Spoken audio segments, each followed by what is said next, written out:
ამ არსებული ოპოზიციური სპექტრის მთავარი პრობლემა ეს არის ეგოების თამაში. და ზოგადად პოლიტიკის კეთების ნაკლებობა აქედან გამომდინარე. ანუ რა არის, იცი? მე დავსწრები ვარ მაგალითად სალომე ზურაბიშვილის ფორმატს 1-2 სანამ ჩვენ გამოვიდოდით ამ ფორმატიდან. რაღაცა NGO-ების ორგანიზებულ ფორმატს, სადაც არის პარტიები არის. აი რომ მოусმინო, ვერ მიხვდები რომ აი რო წაუშალო ეს რეგალიები ამ ხალხს, ვერ მიხვდები რომ პოლიტიკოსების ხედავ. ანუ საუბარი და რასაკეთებენ იქ როზია? როგორ არის ახლა მე ნიჰილიზმში არ მინდა არავინ აი უფრო არის რომ აი ერთი რა სიტყვის რომ მეორე მიმისაწინააღმდეგო თქვას უმეტესად. ყველაზე მეტი აი თამამათო ამბობ ამასაც და მოვიდეს და მე კამათოს სხვა პარტიის წარმომადგენელი. ყველაზე მეტი ვისაც საკუთარ ეგოზე უარის თქვის უფლება საშუალება აქვს და მე მგონია რომ ვალდებულებაც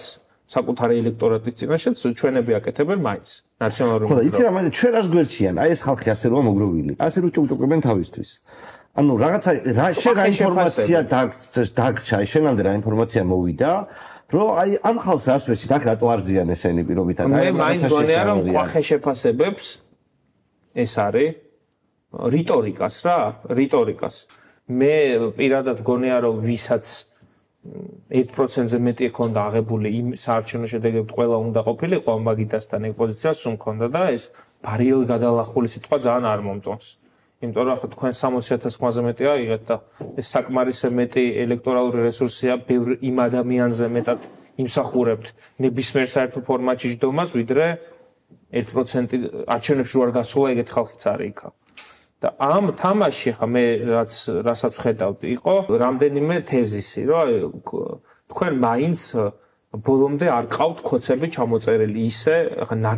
ჩვენგან არ გიკვირთ ალბათ რომ ხა ნაცმოძრაობა ულტრა რადიკალური არის ბიზნესთან მიმართებაში უბრალოდ რამდენადაც ეს ქმნის ჩემი აზრით თქვენს ელექტორალურ ბაზას კაფიობა სიხისტე ხშირად მეინსტრიმ პოზიციისგან განსხვავებული პოზიციის სწრაფად და რაღაც დოზით აგრესიულად დაფიქსირება იმდენად მე აი ამ მეინსტრიმული აზრისთვის ხდები მიუღებელი ის ფორმულაზე რო ეთერი ქონდა მან ძალიან ბევრმა ადამიანმა მიიღო რომ პერსონალური შეურაცხყოფა იყო იმ ადამიანების ვინც აქციაზე დგას და ხა მე ხა შეიძლება შენთვის ეს სისულელეა მაგრამ მე მაგალითად უკვე 50000 ლარის ჯარიმა მაქვს და ყატაღაზე წავედი მაგრამ ანუ არ მიმაჩნია რომ ტყვილავდი აი მე რო 60 მქონდეს შენზე უკეთესი ვიქნებოდი არ იქნებოდი მაგრამ მე 50 ვარ ეს არ ნიშნავს რომ მე გიჟი ვარ და სულელი არა კაცო ანუ მე თუ არ მესმის რატომ იყიდებს ადამიანი წავიდა კაზინოში თამაშა 50000 წააგო ანუ შენ არ თვლით რომ ეს ყველაზე ბძნული საქციაა მე ესე უყურებ მე პირადადაც ყოფილვარ მომეცა ამ შესაძლებლობა რომ გავსულიყავი საერთაშორისო შეხვედრებზე უცხოეთშიც ყოფილვარ ადგილზეც შეხვედრივარ დიპლომატებს რაოდენობა მცირდება იზრდება 300 კაცია 500 კაცია თუ რაღაც დღეს 10000 კაცია თუ 5000 კაცია იქ აი ეს სიტყვა განგრძობითი პროტესტი შეიძლება ახლა შენთვის ახლა აქვე რო ჩავიდეთ და რო ხედავ 300 კაცს ამით ვერ გძნობდე რომ აზანზარებ ხო ნახე იქ შენ თავადას იქ რატომ არ უჩნდება კრიტიკული განცდა მე ხო გავაკრიტიკე ადამიანები რომლებიც უბრალოდ კითხვასაც კი არ სვამენ რატომ ვიყავით გასულ წელს 10ჯერ მეტი წელს ვართ 10ჯერ ნაკლები და ვინც გვეუბნება ხალხო დაფიქრდით რამე განსხვავებულად გააკეთეთო მოღალატეს ვეძახით და უნდა დავფიქრდეთ რომ ეს შესაძლებელია ფორმა მე მგონია რომ ფორმა რას ნიშნავს ანუ ეს ადამიანები ან როგორც წეგან ჩამოვთვალე სხვა მართლა უბრალოდ მე რაც ვთქვი ფაქტის კონსტატაცია ამ ადამიანებს ეწყინათ მე კი არავის შეურაცხყოფა არ მიყენებია რა თქმა უნდა ინდივიდუალურად უბრალოდ ადამიანებს ხშირად გვეცინება საკუთარ სისულელეზე და ხშირად ბრაზდებით და ჩემი აზრით ამ შემთხვევაში ადამიანები უბრალოდ საკუთარ როდესღაც საკუთარ სისულელეზე გაბრაზდებიან რომ ზოგადად მოხმარე პერიოდულად და პირიქით ეს პროტესტი რომ განგრძობითი იყოს და უფრო ძლიერი იყოს მაგაში გეთანხმები სხვადასხვა ნაბიჯებია გადასათქმელი და თვითკრიტიკული ბუნებრივია ვიქნები ამაში ეს ერთი მეორე პოლიტპატიმრების ოჯახის წევრები რომლებიც იქ არიან მინდა რომ ვიყო აბსოლუტურად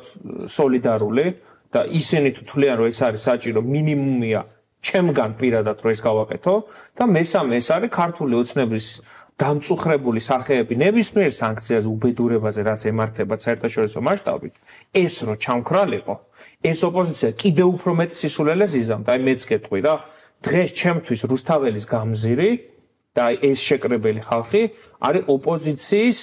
სისულელეების გაკეთების დამატებითი ბერკეტი. მუხროჭი უბრალოდ. აი ეს ხალხი რო აქ არ იყოს კიდე უფრო მეტი ამაზე ოპოზიცია. რატომ უნდა ვინერვიულო ვიღაცა სულელი რას იზამს ამის გამო რუსთავაზე ხალხს რატო ვაცდენ?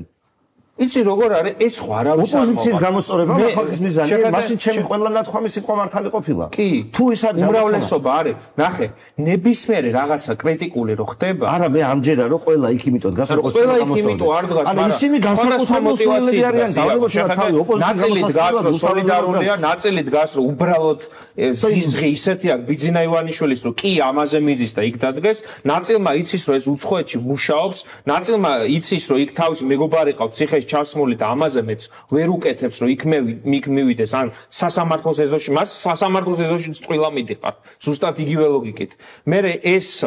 თვითონ განცდის დონეზე ისე დაინერგა რომ რუსთაველის გამზირი თუ არ გადაიკეტა მაშინ პროტესტი დაეხშო ესეც შეცდომა მგონია რომ აქამდე მივედით მაგრამ ამის გამო ხალხს დაამონახეთ კი არა მე პირადად თამაშია